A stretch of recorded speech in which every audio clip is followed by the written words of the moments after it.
स्वामी news के lunch time bulletin में आपका स्वागत है।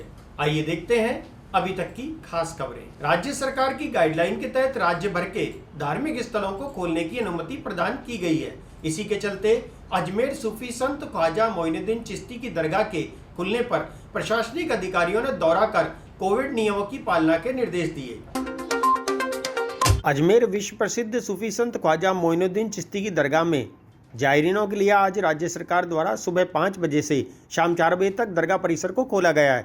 साथ ही प्रदेश के समस्त धार्मिक स्थलों के लिए राज्य सरकार द्वारा समय निर्धारित किए गए हैं। इसी के चलते जिला कलेक्टर व पुलिस कप्तान सहित प्रशासनिक अधिकारियों ने ख्वाजा साहब की दरगाह का दौरा कर कोविड नियमों की पालना के निर्देश दिए।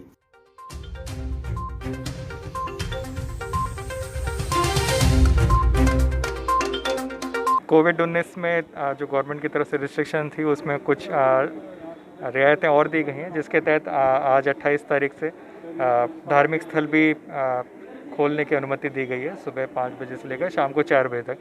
इसमें मुख्य रूप से ये है कि जो धार्मिक स्थल के जो प्रबंधन से जो जुड़े लोग हैं उनका वैक्सीनेशन 100% हो। तो यहाँ पे हम लोग चर्चा भी ये करने कि 100% वैक्सीनेशन इनका यहाँ पर सभी खासकर दरगाह में खादिम समुदाय के लोग हैं जो अंदर रोज़मर्रा के काम में यहाँ पे अंदर रहते हैं, उनका 100% वैक्सीनेशन हो। उसके साथ साथ जो भी यहाँ पे स्टाफ है इनकी तरह से, चाहे सिक्योरिटी का हो या दूसरे लोग हो, उनका भी 100% वैक्सीनेशन हो। तो सबसे बड़ी शर्त तो ये है। दूसरा, जो सोशल डिस्टेंसिंग के गोले हैं वो भी प्रॉपर लगे हुए हों। अगर कोई धार्मिक रस्म है, नमाज है, तो उसमें भी सोशल डिस्टेंसिंग लोग बैठें और मास्क की कंप्लायंस 100%। तो ये सब पाबंदी अभी भी रहेंगी और इसके साथ ही धार्मिक स्थल शाम को 4 बजे तक। एवरेज बिल के बाद उपभोक्ताओं के ज्यादा बिल आने पर लोगों द्वारा हाथीबाटा पावर हाउस पर विरोध प्रदर्शन किया गया। लॉकडाउन के तहत टाटा पावर द्वारा भेजे गए एवरेज बिल को लेकर उपभोक्ताओं में आक्रोश देखने को मिला। उपभोक्ताओं ने हाथीबाटा स्थित टाटा पावर कार्यालय पहुंचकर हंगामा खड़ा कर दिया और बिजली के ज्यादा आए बिलों को कम करने की मांग पर अड़ गए।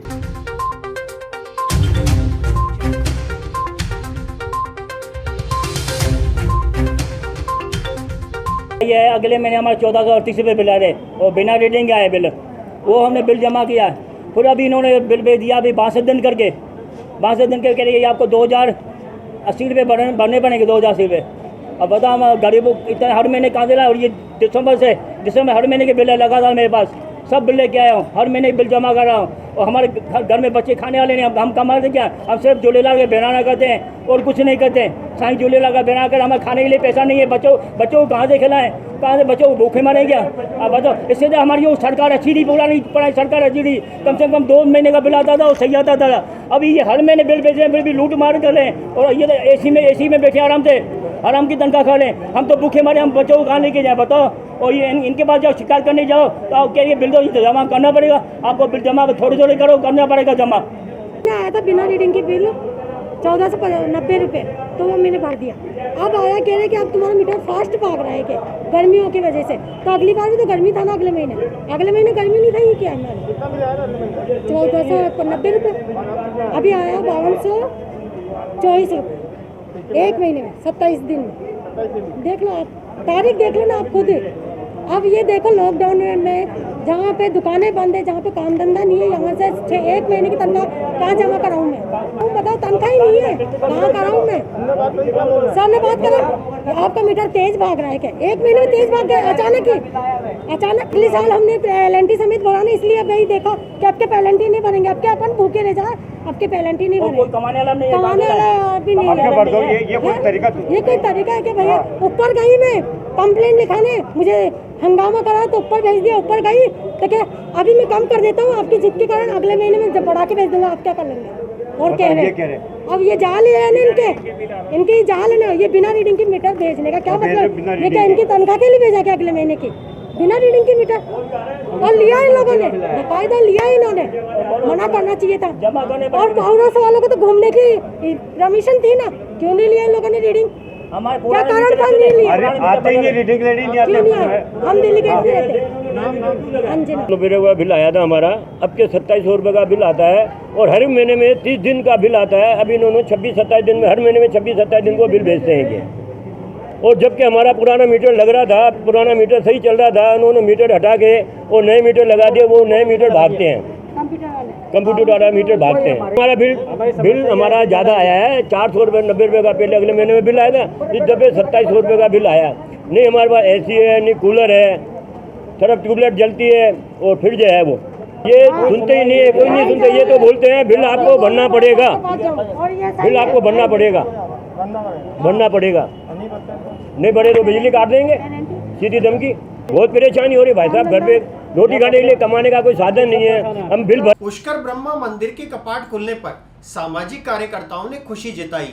वहीं कार्यकर्ताओं ने कहा कि अस्पताल के लिए चयनित भूमि को बदलने के लिए भी प्रशासन को सद्बुद्धि मिले, इसके लिए ब्रह्मा जी से प्रार्थना की जा रही है।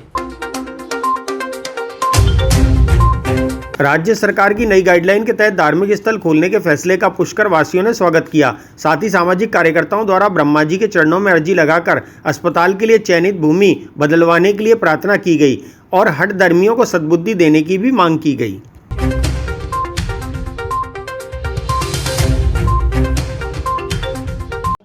आज ब्रह्मा जी के दर्शन करने आए हैं। कोरोना काल में बहुत टाइम बाद में आज ब्रह्मा जी का दरबार खुला है और दर्शन का एक ध्येय हमारा और भी था कि पिछले 1 महीने से जो हम पुष्कर में तीर्थ बचाने की जो लड़ाई लड़ी जा रही है हॉस्पिटल वाले मसले को लेकर, तो उस बाबत में आज हम ब्रह्मा मंदिर में आए हैं, क्योंकि हम पिछले 1 महीने से राज्य सरकार प्लस सारे प्रशासन के दर पे हम जाके आए हैं। सबको हमने ऑथेंटिक तरीके से सारे डॉक्यूमेंट्स दिए हैं, सारे ज्ञापन प्रेषित किए हैं, लेकिन कहीं पे भी हमारी सुनवाई नहीं हो रही है। तो अब इससे बड़ी चीज़ तो धरती पे कोई है ही नहीं ब्रह्मा जी से बड़ी, और ब्रह्मा जी का एक ही मंदिर है। तो मैं आज ब्रह्मा जी को ही एक अर्जी उनके चरणों में पेश की गई है कि तीर्थ की रक्षा कीजिए, इनको सद्बुद्धि दीजिए। जो 1 महीने से ये हठ धर्मिता करके जो बैठे हैं, ये किसी भी तरीके की कोई सुनवाई नहीं कर रहे हैं हमारी। तो हम यही चाहते हैं कि अस्पताल का विरोध हमने पहले भी नहीं किया, अब भी नहीं कर रहे हैं। अस्पताल जल्दी से जल्दी बने, लेकिन वो जगह जो चिन्हित की है नगर पालिका ने, उसका पूरी जनता ने विरोध किया है, आगे भी जारी रहेगा। उसी विरोध स्वरूप आज हम ब्रह्मा जी के चरणों में एक ज्ञापन प्रेषित करके ये दर्शाना चाह रहे हैं कि जब कहीं पर भी हमारी सुनवाई नहीं हुई है, तो आज हम ब्रह्मा जी के दरबार में आए हैं, तो ब्रह्मा जी अब हमारी नैया को पार लगाएंगे, यही हमारा निवेदन है।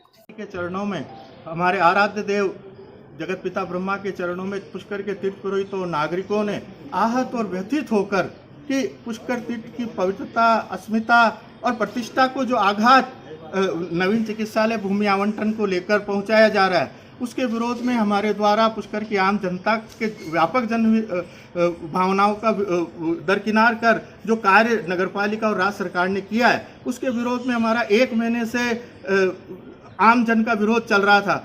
हमने हमारे हर तरीके से ठोस तथ्यों से सरकार को अवगत कराया कि ये ज़मीन किसी भी रूप में पुष्कर तीर्थ के पवित्रता और मर्यादा के अनुकूल नहीं है। ये कैचमेंट एरिया में है, जलबहाव क्षेत्र में है, तो इसे भू आवंटन को निरस्त करें। और जहां पूर्व श्रीमान जिला कलेक्टर महोदय ने ज़मीन चिन्हित की थी 20 बीघा, उसी ज़मीन पे व्यापक जनहित को ध्यान में रख के चिकित्सालय के लिए भू आवंटन किया जाए।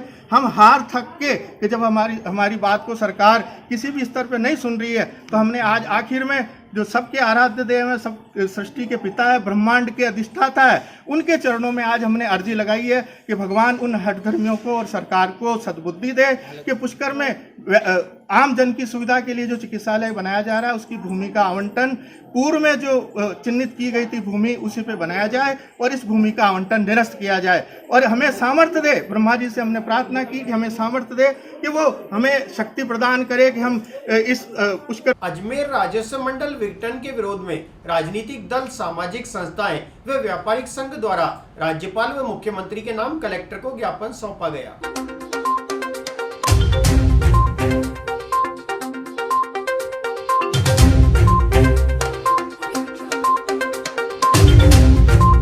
राजस्थान रेवेन्यू वार अजमेर राजस्थान राजस्व मंडल विखंडन के उपलक्ष्य में हम आज कलेक्टर साहब को महामहिम राज्यपाल के और मुख्यमंत्री के नाम ज्ञापन देना है और कहना है कि किसी भी कीमत पे हम लोग राजस्व मंडल का विखंडन नहीं होने देंगे।